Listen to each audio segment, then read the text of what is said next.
Okay, great. Well, good morning, everybody, and welcome to our very first episode of Peer-to-Peer, our chat show where we're interviewing technology CEOs about the businesses of the future. We're delighted to have Justin Banon here today, who's the CEO of Boson Protocol, and delighted to have everyone here joining us from wherever you are, whatever time zone around the world. So first of all, welcome, Justin, and Happy New Year to you. I hope you're well. Thank you, Helen, and Happy New Year, and thanks for having me on your show. You're very welcome. I was really excited to meet you because you're one of those people who has been involved in kind of rapid scale up and change in technology. And often we see lots of kind of tech startups in early stage, and many of them fail. And a lot of them don't kind of end up going to scale. So I wanted to kick off asking you kind of really what mindset and what kind of character and skills it takes to become someone who's a tech unicorn builder, as your bio says, and someone who is able to kind of blitz scale a company like you did from, I think it was with Priority Pass, you blitz scaled from 50 million to $1 billion in revenue. So that's an incredible journey. For sure, I think recognizing these step change opportunities is really important. I mean, with Priority Pass, it was this transition between offering these like real world products and services as, you know, paper or plastic vouchers, if you like, and that there would be an opportunity to offer that, you know, the new digital world would look to have those same real world items represented in a digitally native format. So recognizing something that in hindsight seems quite obvious, but at the time people, we'll never, what's wrong with paper and plastic? People, we invest lots of money. So seeing possibilities of the future, I guess, is one part. But the other is then just having this bias towards action and a bias towards just kind of like, I guess it's kind of popularizes this whole blitz scaling concept. But it's the same with Boson now, that we need to move very, very quickly to capture an opportunity at a specific point in time. And I'm sure there are lots of other people that see what we see, maybe not in the same way, but it's really important to move fast. And then I guess the third part of that is, if you're going to move fast in an unknown territory, it's really important to have the best advice you can possibly get. And we certainly have that. But as a CEO, to listen to that advice and then of course make your own decisions. So those are the things I find most important. Absolutely. And I wanted to follow up on that by asking, why are kind of rewards and voucher schemes so broken in a way? I mean, obviously it's partly that they were built in an analog world rather than a digital world, but a lot of the things that exist now, I mean, things like you were involved in the airline industry and in that kind of voucher scheme, things like air miles, we can't travel now. A lot of the benefits we're getting, I get benefits through my bank, which are all for shops or physical things that I can't really access, and it seems very hard to sort of transition these things into something that we can actually use very easily. Whenever I get a voucher or some kind of benefit, I either forget I've got it, or it's in a wallet, physical wallet, or I just don't remember I've got it, even if it's an email digital version. So how can we kind of adapt that for a more flexible world? I mean, it goes back to the kind of incentive structures and business models. So a lot of platforms, for example, have had huge success in disrupting the previous kind of business models that we had. But platforms bring their own downsides, and I guess one of them is this imperative to extract. This shareholders have this fiduciary responsibility, or directors have a fiduciary responsibility to extract the maximum value for their shareholders. And the playbook for doing that as a platform is to control the market, to have a closed platform, and not to be sort of open and interoperable with competitors, for example. And there's a pretty well-established playbook for doing that. And if you can execute that playbook, then you can have sort of really outsized profits. Now, the downside for consumers there is that you're going to be have restricted choice because you're going to be operating within a closed platform. That you're going to, pay higher prices and ultimately have lower value. So I think the challenges with rewards and commerce in general is largely related to this kind of platform business model that's really eating the world at the moment.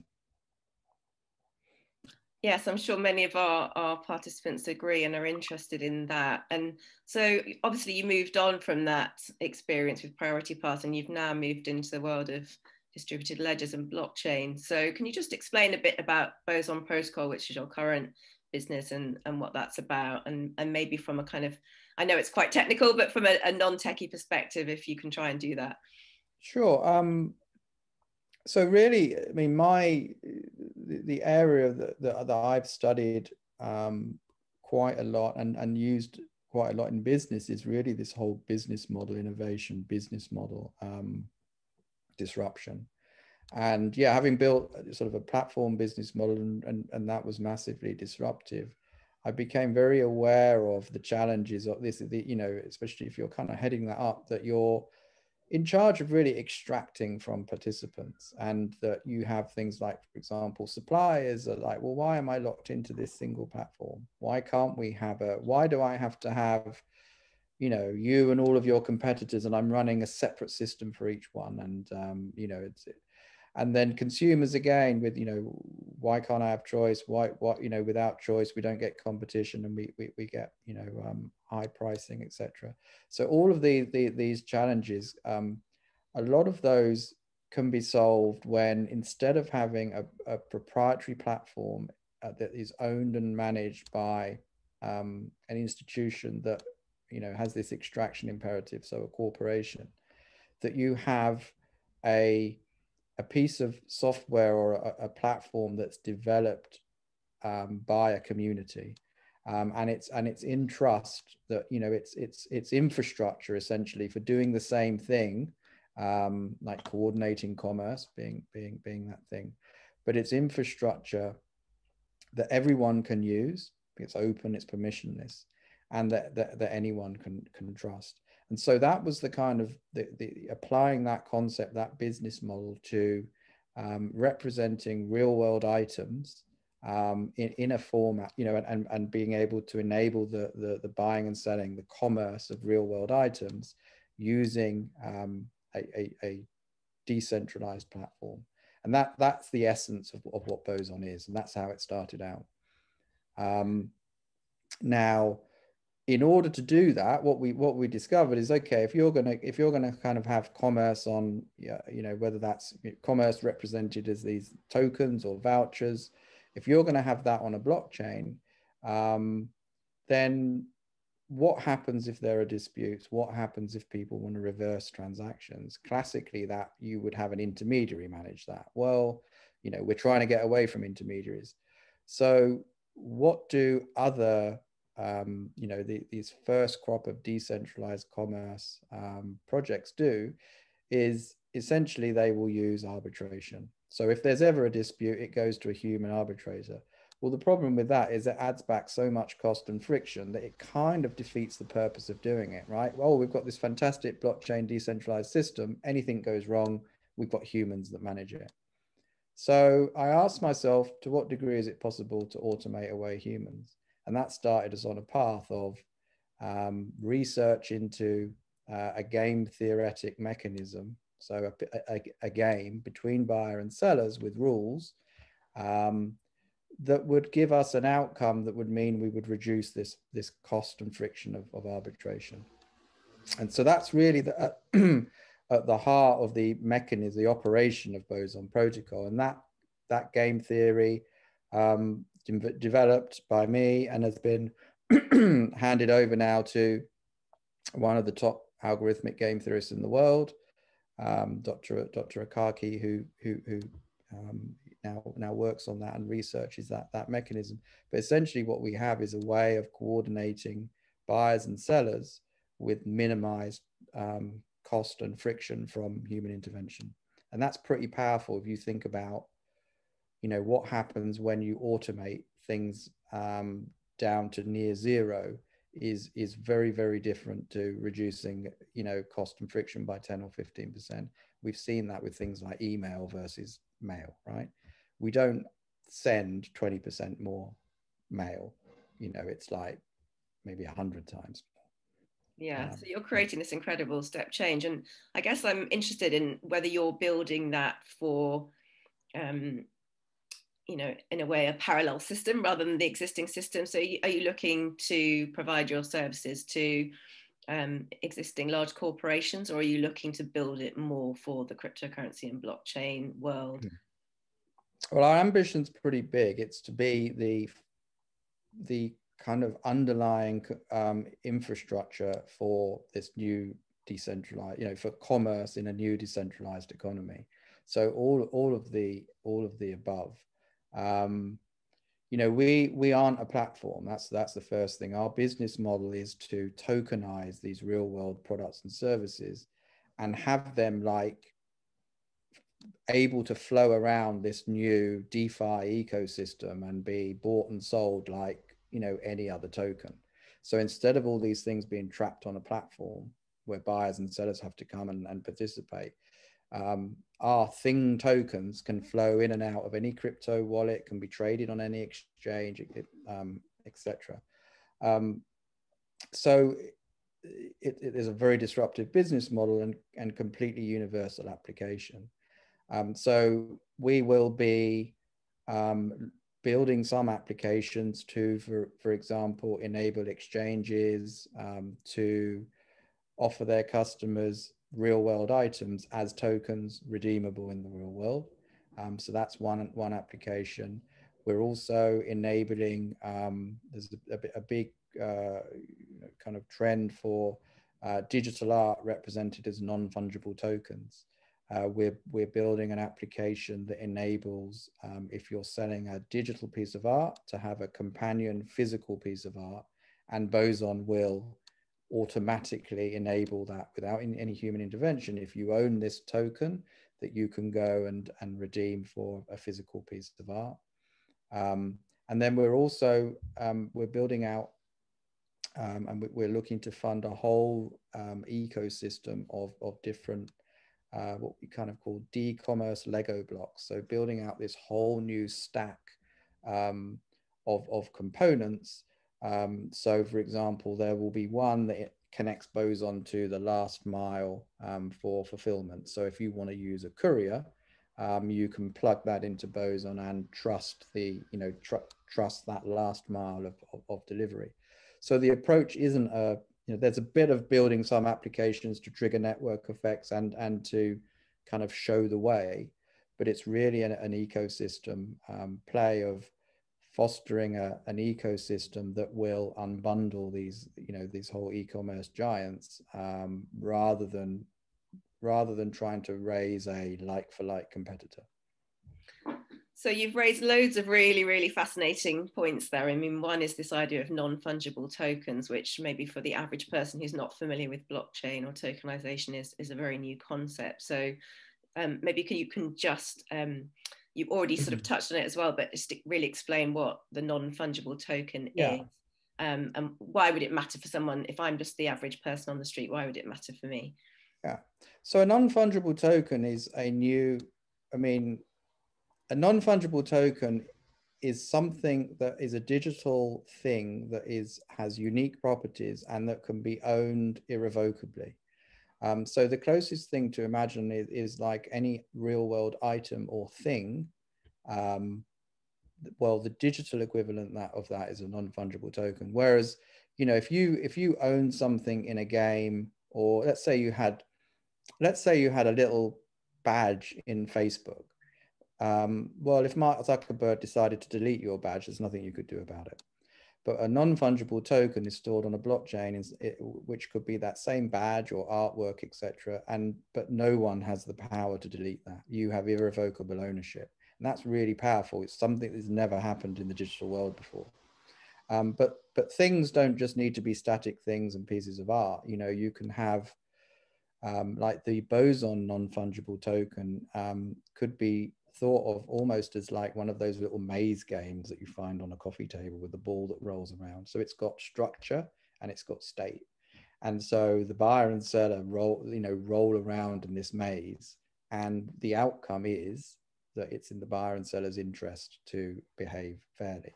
So that, I mean, NFT, a non-fungible token, is most closely aligned with a real world object, but objects don't need to just be static. They can have structure, and that's what our NFTs have. So yeah, it's amazing to think of that. So in a way, you can then stamp your ownership of, you know, very high ticket items. I mean, it could be, as you say, artwork or a valuable handbag or a bottle of wine, but it could also be, you know, more micro items, thinking about, you know, a lot of, certainly my children, a lot of other kids these days are playing online games. You know, they buy Robux to play Roblox, all these kind of things. So we can start to sort of see trading happening from, you know, the very micro payment level right through to the very high ticket level, and you're not trapped on any one platform. As you say, you don't have to be on Amazon or on, you know, any other kind of commercial platform to do it.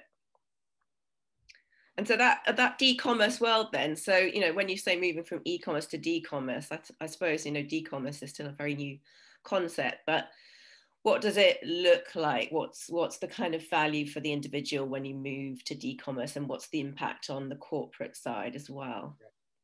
So, I mean, at a fundamental level, what we're doing is enabling, let's say, you know, we've had a very strange Christmas where we've had nieces and nephews that you might want to send gifts, and, you know, so, okay, you could send them a gift in the post or via Amazon or whatever, but, you know, in the future, you'll be able, or you could send them money, right? In the future, you'll be able to just send them a token that represents a new kind of, I don't know, cuddly toy or the latest Meccano set. And it's a token, and it goes from wallet to wallet. So it's sent just like a digital money, but it's actually something redeemable.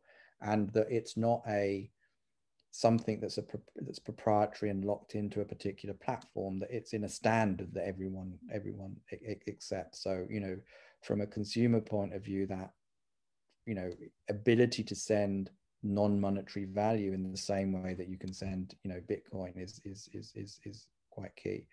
But really the you know, the vision of Boson is, you know, the way we are headed at the moment, we are almost, you know, we've almost completely had our commerce and supply chain infrastructure captured by, you know, actually probably two massive global players in Alibaba and Amazon. And what that means is not, okay, it's great in the short run because it's efficient, right? And you know, I'm as bound to Amazon as anyone, but once you have that grip on that economy and the supply chain, then the extraction can really start, because there's no competition. And we're already at the stage where it's very difficult to compete with the likes of an Amazon, Alibaba. What you have to do is play on top of their platform as a business, in which case, you know, you've got consumers and other firms just being farmed and just extracted. So the vision for Boson is enabling a commerce infrastructure, a commerce ecosystem that is kind of protected from capture by single entities, that lays down an alternative infrastructure that enables lots of businesses and lots of innovation and a fair and equitable exchange of value between those businesses and, you know, with the consumer. So, you know, that consumers aren't extracted, don't have value extracted, and aren't separated from the value that they create, and nor are businesses. So that's, I guess it's almost kind of going backwards in some ways, and where we used to have, certainly on the high street, a far more equitable blend of large businesses and small ones, and where it was possible to open a coffee shop or a, you know, an independent retailer on the high street, and equally online. So that's our vision, is laying down the infrastructure to enable that.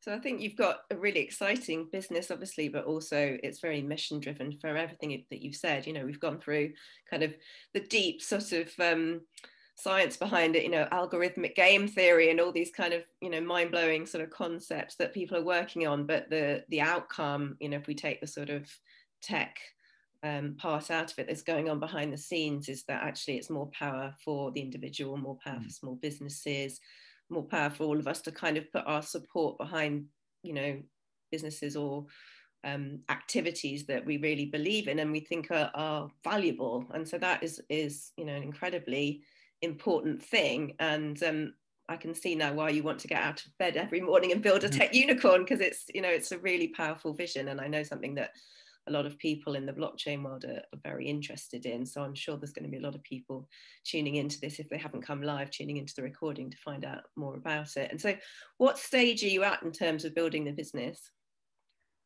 So we have recently, you know, we've closed a couple of funding rounds. So we've raised sort of $3.5 million so far. And we have a public sale planned for the end of Q1.